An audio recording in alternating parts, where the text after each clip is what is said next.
फिर से स्वागत है मेरे चैनल पर। मैं हूँ राज। आप देख रहे हैं हाईवे नाइट। दोस्तों, आज की जो कहानी मैं सुनाने जा रहा हूँ, ये कहानी हमें शेयर किए हैं, उनका नाम सुदेश है। सुदेश की कहानी को लगभग 20 साल बीत चुका है। सुदेश एक ठेकेदार के पास दिहाड़ी मजदूरी करते थे और ये घटना मध्य प्रदेश की है। तो चलते हैं इनकी कहानी में। लेकिन दोस्तों, अगर आप मेरे चैनल पर पहली बार जुड़े हैं और अभी तक मेरे चैनल को सब्सक्राइब नहीं किया है तो प्लीज़ कर लीजिए और साथ में बेल आइकन को ज़रूर दबाइएगा ताकि वीडियो का नोटिफिकेशन आपके पास जाता रहे।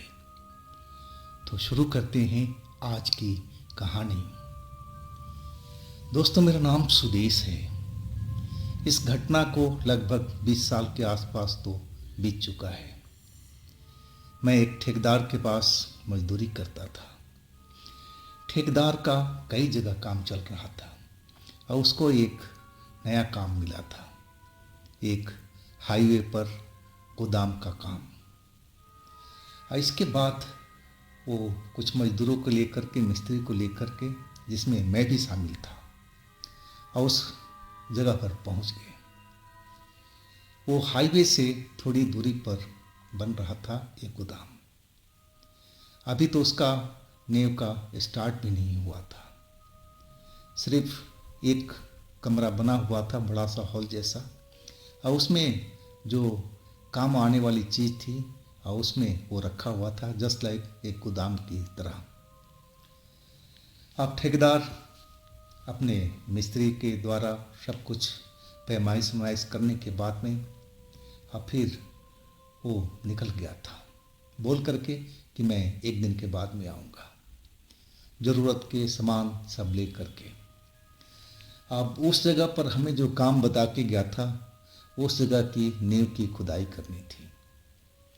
इसके बाद हम लोग उस काम में जुट गए थे। जो भी मजदूर थे अपना मेहनत से काम कर रहे थे।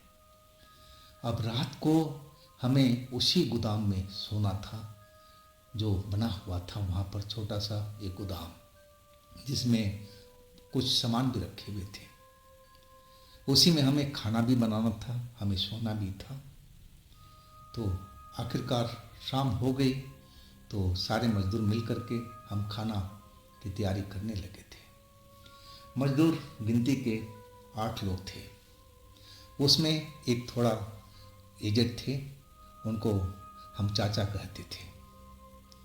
सब अपना अपना काम बांट लिए थे। जो जिसको आता था वो खाने में लग चुका था, तैयारी करने में।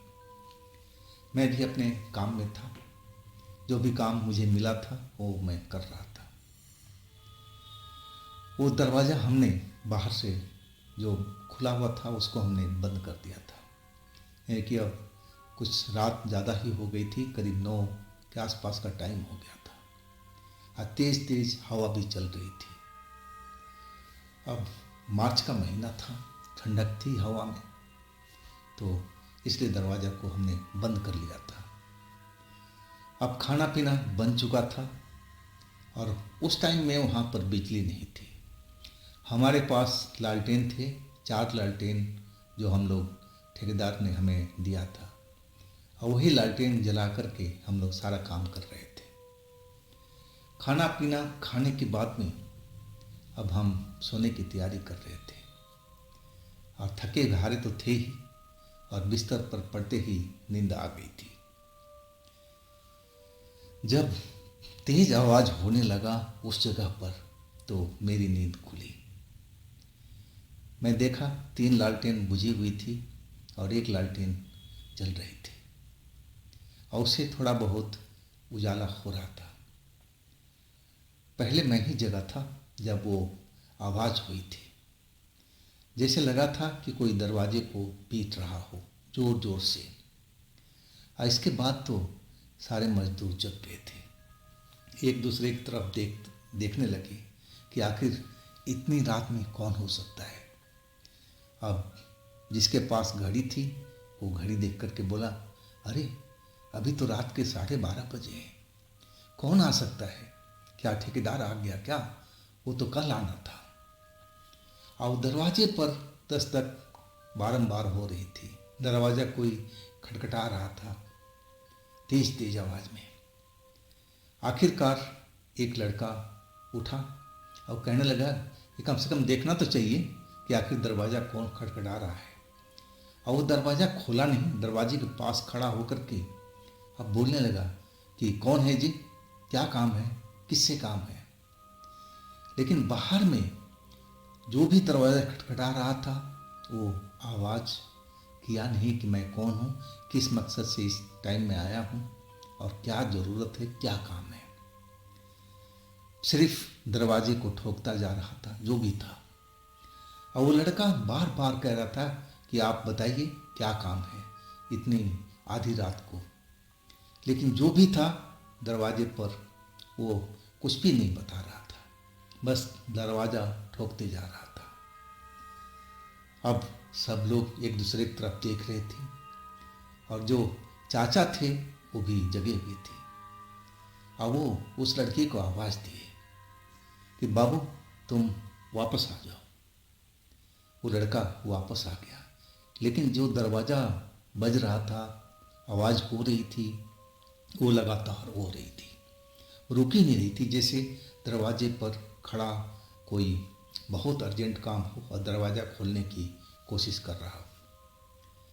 जब बहुत देर हो गया दरवाज़ा का वो खटखट बंद नहीं हुआ, तब वो चाचा उठे और कहने लगे कि मैं जा रहा हूँ, मैं देखता हूँ कि आखिर बाहर में कौन है। अब फिर वो खड़ा हो गए और दरवाजे पर जाकर खड़े हो गए। अब फिर वो अपनी आवाज़ में ही पूछे कि भाई कौन है, क्या ज़रूरत है आपको इस टाइम में, जो भी हो आप सुबह में आना, अभी सारे मजदूर हम लोग सो रहे हैं। लेकिन बाहर में फिर भी आवाज़ नहीं आई। लेकिन दरवाज़ा जो खटखटाने की आवाज़ थी वो लगातार अब तेज होने लगी थी, और तेज और तेज। आखिरकार चाचा से रुका नहीं गया और वो दरवाज़ा खोल दिए। जैसे ही दरवाज़ा खुले और जब हम सामने देखे सारे मजदूर, तो सामने में एक औरत खड़ी थी और एकदम भयानक चेहरा था उसका। सफ़ेद साड़ी थी, साड़ी पहन रखी थी और सर के बाल भी सफ़ेद थे। देखने में वो बिल्कुल चुड़ैली लग रही थी और सीधा चाचा को ढकेलती हुई अंदर पहुंच गई थी। चाचा अपनी जगह पर जहाँ खड़े थे वहाँ से ज़मीन पर गिर गए थे और वह औरत तेजी से हमारे बीच पहुंच गई थी। अब इधर उधर घूम रही थी, हम लोग भाग रहे थे, एक दूसरे के पास चिपक रहे थे, डर रहे थे। अब हम सोच ही नहीं पा रहे थे कि आखिर ये औरत कौन है, कहाँ से आ गई और ये चाहती क्या है। और लग रही थी बिल्कुल चुड़ैल की तरह ही, वैसे ही उसका भयानक रूप था। और वो हर लड़की की तरफ देखती जा रही थी, देखती जा रही थी। उसका इरादा किसी को पकड़ना था। और तब तक जो हमारे चाचा थे वो जमीन पर गिरे हुए और उठ गए। वो थोड़ा तंत्र विद्या भी जानते थे, लोगों को झाड़ फूंक भी कभी कभी कर लिया करते थे, सर दर्द का इलाज भी करते थे झाड़ फूंक से ही। और वो उठ करके सीधा हम लोग के पास आने लगे और वो अपने हाथ जोड़े हुए थे और कोई मंत्र जैसा वो बुदबुदा रहे थे। अब जैसे जैसे हमारे पास में आ रहे थे, औरत अभी भी हम लोग के पास में इधर उधर घूम रही थी और हम लोग इधर उधर भाग रहे थे, उससे बचने की कोशिश कर रहे थे ताकि वो चुड़ैल हमें ना पकड़े। चाचा पहुंच गए थे और वो वैसे ही हाथ जोड़े। अब जो धीरे धीरे मंत्र बोल रहे थे, अब उन्होंने तेज तेज बोलना शुरू कर दिया। और जैसे जैसे मंत्र तेज होता गया और वो जो चुड़ैल इधर उधर भटक रही थी, हम लोग की तरफ आ रही थी, वो चेहरा पहचानने की कोशिश कर रही थी या ना जाने क्या ढूंढ रही थी हम लोग के बीच में। और वो चाचा की तरफ घूर करके देखने लगी, जैसे वो आवाज़ जो मंत्र बोल रहे थे उसको पसंद ना आ रही हो। और वो अपनी खूनी नजरों से चाचा की तरफ देखने लगी और चिल्ला पड़ी, बंद कर इसे, बंद कर इसे, नहीं तो मैं तुझे ही मार दूंगी, तू बंद कर इसको। लेकिन चाचा जानकार थे, वो जानते थे कि उनको क्या करना है। वो रुके नहीं, उस मंत्र को लगातार बोलते रहे, हाथ जोड़े और मंत्र को बोलते रहे। वो औरत फिर गुस्सा हो गई थी और इधर उधर घूमती हुई चिल्ला रही थी कि बंद कर इस मंत्र को, बंद कर। लेकिन फिर भी चाचा रुके नहीं और आखिरकार वो चुड़ैल जल्दी से हमारे उस गोदाम से निकल कर के बाहर चली गई थी। और इसके बाद चाचा ने जाकर के दरवाज़ा बंद किया। अब फिर आ गए हम लोग के पास में, वो भी डरे हुए दिखाई दे रहे थे और हम लोग को तो बहुत बुरा हाल था। आखिरकार कुछ देर के बाद में चाचा कहने लगे कि देखो भाई, आप सब हमारे बच्चे की तरह हो और ये जगह अब सही नहीं है, रहने लायक नहीं है।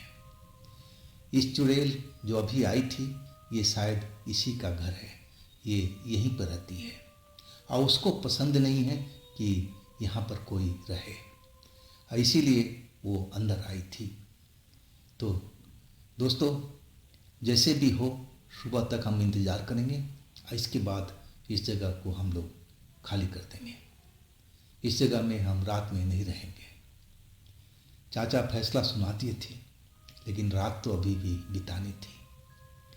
और वो चुड़ैल कुछ देर के लिए तो शांत हो गई थी, लेकिन आखिरकार फिर वही आवाज़ दरवाजे से आने लगी थी।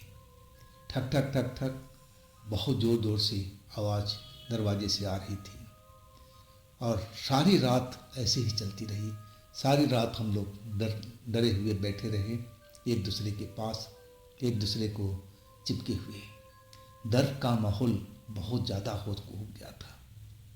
और जैसे ही सुबह हुई वो आवाज़ बिल्कुल शांत हो गई थी। चाचा भी एकदम हिम्मत हार चुके थे और वो हम लोगों से कह रहे थे कि भाई, ये बहुत शैतानी ताकत है। मैं आज तो संभाल लिया, लेकिन अब मैं इसको संभाल नहीं पाऊंगा। ये जगह हमें छोड़नी ही पड़ेगी। और सुबह होने के बाद में हम लोग काहे के लिए काम करने जाएं? जो खुदाई का काम चल रहा था हम लोग रोक दिए थे। और फिर हम लोग एक चाय की दुकान पर चले गए थे, जो वहाँ से करीब 700 मीटर 800 मीटर के आसपास में थी।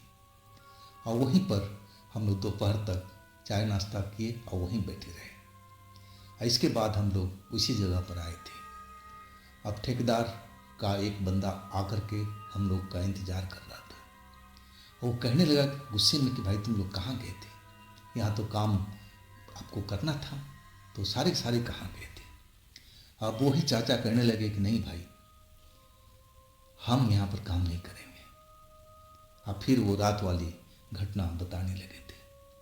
और जब वो घटना ठेकेदार के आदमी ने सुना तो एकदम वो भी डर गया और वो कहने लगा कि भाई, देरी मत करो, हम लोग यहाँ से चलेंगे।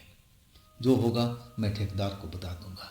ये काम खतरे से भरा हुआ है, इस जगह पर बिल्कुल हम लोग काम नहीं करेंगे। इसके बाद हम लोग वापसी हो गए थे। इस घटना को लगभग 20 साल के आसपास हो चुका है, लेकिन इस घटना से मैं इतना डरा हुआ था कि मैं उस ठेकेदार की नौकरी ही छोड़ दिया था। मैं अपने गांव लौट गया था। लेकिन उस चुड़ैल की शक्ल मुझे महीनों तक रात के सपने में आती रही। मैं जब भी सोता वही सपना मुझे आ जाता था। डर बहुत लगता था। मैं रात में डर के मारे चिल्लाने लगता था। और आखिरकार हमारे माँ बाप ने एक गुनी के पास ले गए जो तंत्र मंत्र का काम जानता था। अब वहाँ पर हमारा इलाज हुआ था कुछ दिनों तक, और तब जाके उस सपने से छुटकारा मिला था। और इसके बाद हम अपने दोस्तों से मिले थे जो हमारे साथ उसी ठेकेदार के पास काम करते थे, और वो भी लोग बताए कि उनके सपने में वही चुड़ैल आ रही थी। और फिर वो भी किसी ओझा गुनी से अपना इलाज कराए थे, और तब जाके उस सपनों से पीछा छूटा था। तो दोस्तों, ये थी आज की कहानी। अगर आपके पास भी ऐसी कोई घटना है जो आप हमें बताना चाहते हैं तो आप मुझे इंस्टाग्राम पर या मेरे व्हाट्सएप नंबर पर अपनी घटना को, अपनी कहानी को शेयर कर सकते हैं। और दोस्तों, ये भी चैनल आप ही का है तो प्लीज़ इसको भी लाइक कीजिए, सब्सक्राइब कीजिए, शेयर कीजिए।